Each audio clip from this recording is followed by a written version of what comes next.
Hello everyone, this is श्रुति।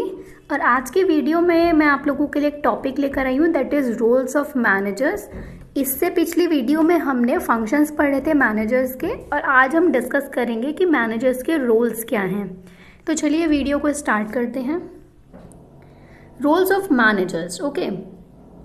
देखिए, roles of managers और functions दोनों डिफरेंट हैं, तो वो आप लोग मेरी पहली वीडियो में देख सकते हैं फंक्शंस के बारे में। रोल्स हम यहाँ पर देखेंगे। रोल्स किसने डिफाइन किए थे? सबसे पहली चीज, जो मैनेजर्स के रोल हैं वो डिफाइन किए थे हेनरी मिंड्सबर्ग ने, ओके। तो हेनरी मिंड्सबर्ग ने टोटल 10 रोल्स डिफाइन किए हैं और उनको 3 कैटेगरीज के अंदर डिवाइड किया है। मतलब 3 मेन कैटेगरीज हैं और उन कैटेगरीज के अंदर ये रोल्स हैं, जो कि टोटल 10 हैं। तो फर्स्ट कैटेगरी है हमारी इंटरपर्सनल रोल्स, ओके। देखिएगा, इंटरपर्सनल रोल्स। इंटरपर्सनल रोल्स के अंदर 3 रोल्स दिए गए हैं, लीडिंग, लियाजन और सिंबल या फिर फिगर हेड। अब ये तीनों रोल्स क्या क्या होते हैं, इनके क्या मीनिंग्स हैं, वो हम लोग अभी आगे देखते हैं। देखिएगा, सबसे पहला हमारा लीडिंग। लीडिंग का क्या मतलब होता है? लीडिंग, डायरेक्टिंग, सुपरवाइजिंग, ये सब चीजें सेम है। मतलब कि जितने भी एक मैनेजर के अंडर जितने भी लोग काम कर रहे हैं, उनको सुपरवाइज कौन करेगा? मैनेजर करेगा सुपरवाइज। मतलब सारी इंस्ट्रक्शंस देगा, उनको एक डायरेक्शन देगा कि भाई आपको काम जो करना है वो किस तरीके से करना है, तो उनको लीड करेगा। दैट मीन्स एक लीडर होगा। वो जो लीड करता है वो कौन होता है? लीडर। तो मैनेजर है जो वो अपने ग्रुप का लीडर भी होगा, तो दैट मीन्स लीड करेगा वो। तो इसका मतलब हो गया लीडिंग। तो लीडिंग एक बहुत इंपॉर्टेंट फंक्शन है मैनेजर का, जिसमें मैनेजर की क्या रिस्पॉन्सिबिलिटी है कि वो डायरेक्ट करेगा अपने सबॉर्डिनेट्स को, डायरेक्शन देगा, मोटिवेट करेगा और इंस्ट्रक्शंस देगा, और उनको as a leader, as a boss उनको गाइड करेगा। तो ये आपका फर्स्ट फंक्शन है, दैट इज लीडिंग, जो कि मैनेजर्स के रोल के अंदर आता है, ओके। सेकेंड है हमारा लियाजन। इसका क्या मतलब है? इसका मतलब होता है कि देखिए, मान लीजिए एक ऑर्गेनाइजेशन है, उस ऑर्गेनाइजेशन के अंदर मैनेजर होते हैं। अब जो वो मैनेजर्स हैं वो उस ऑर्गेनाइजेशन के बाहर के जो लोग हैं उनसे भी तो कांटेक्ट करेंगे। मतलब ऐसा तो नहीं है कि कोई ऑर्गेनाइजेशन सिर्फ तभी चल जाएगा जब सिर्फ ऑर्गेनाइजेशन के अंदर ही अंदर के लोगों में कनेक्शन हो, ऐसा नहीं होता। बाहर के कुछ लोग होते हैं जो कि मैटर करते हैं, तो उनसे भी इंटरेक्शन करना होता है, उनसे भी नेटवर्क बना के रखने होते हैं। इसको हम बोलते हैं लियाजन, ओके। जैसे यहाँ पर आपको एक एग्जांपल दिया हुआ है कि मान लीजिए एक मैनेजर है प्रोडक्शन यूनिट का, ओके।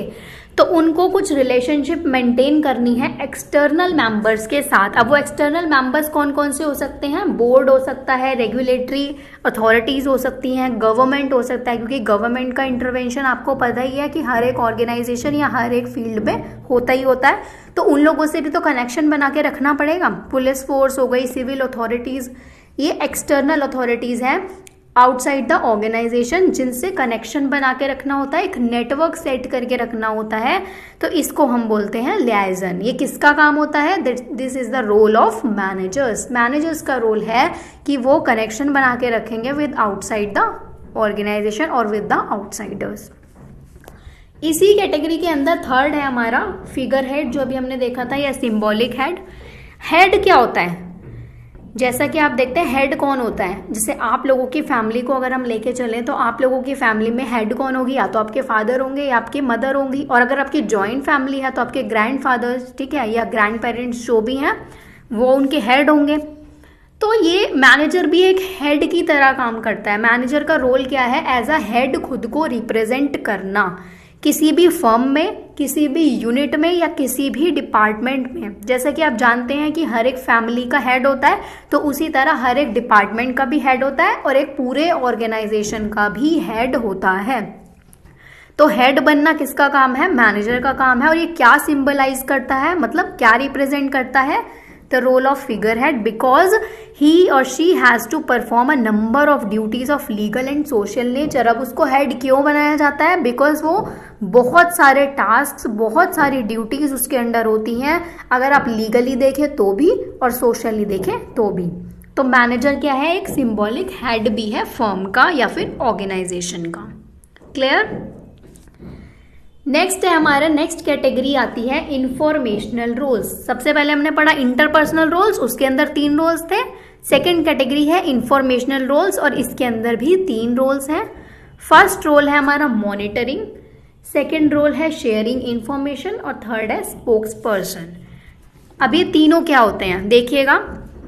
मॉनिटर करना, आपने देखा क्लास के मॉनिटर्स बना दिए जाते थे। दैट मीन्स मॉनिटर कौन होते थे? जो कि क्लास को डिसिप्लिन में रखते थे या कोई भी इंफॉर्मेशन होती थी जो वो टीचर से रिसीव करते थे और क्लास को देते थे। तो मॉनिटर का बेसिकली क्या मतलब हो गया? जो आपको थोड़ा सा कंट्रोल करके रखे और सारी इंफॉर्मेशन जो उसको रिसीव हुई है उस इंफॉर्मेशन को गैदर करके रखे, तो वो होता है मॉनिटर। इसी तरीके से एक ऑर्गेनाइजेशन के अंदर भी मैनेजर जो है वो एक मॉनिटरिंग का काम करता है। उसका रोल होता है कि वो इंफॉर्मेशन रिसीव करता है टॉप अथॉरिटीज से, जो कि टॉप लेवल मैनेजमेंट है, उनसे कुछ इंफॉर्मेशंस रिसीव करेगा और फिर आगे उन इंफॉर्मेशंस को एप्रोप्रिएटली वो यूज करेगा।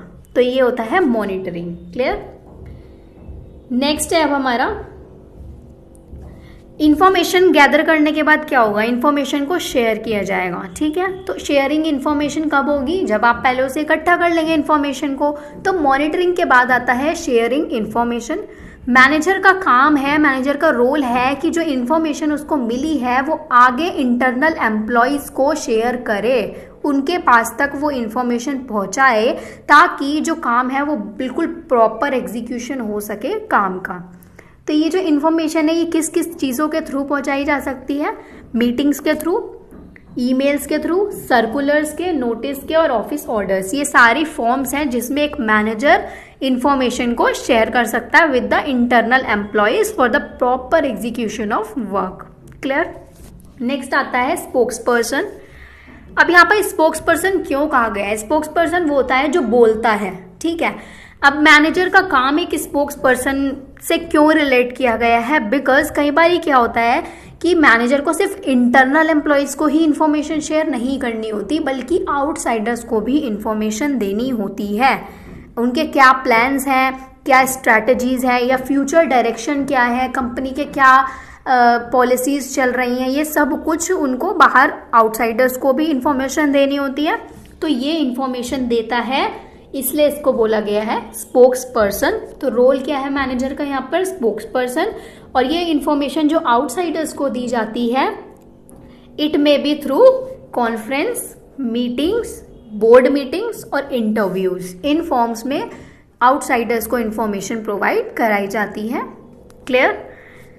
नेक्स्ट आता है हमारा last category, that is decisional roles. इसमें डिसीजन से रिलेटेड रोल्स होते हैं। इसमें 4 रोल्स हैं आपके टोटल।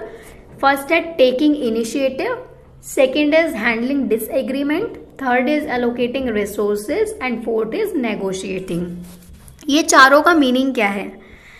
जैसा आप फर्स्ट देख रहे हैं, टेकिंग इनिशिएटिव। ठीक है, इनिशिएटिव में क्या है?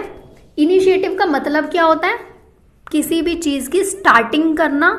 इनिशिएट का खुद का मतलब होता है पहल करना। ठीक है, तो मैनेजर का काम है कि कोई भी नई चीज होने वाली है ऑर्गेनाइजेशन में उसकी पहल करना।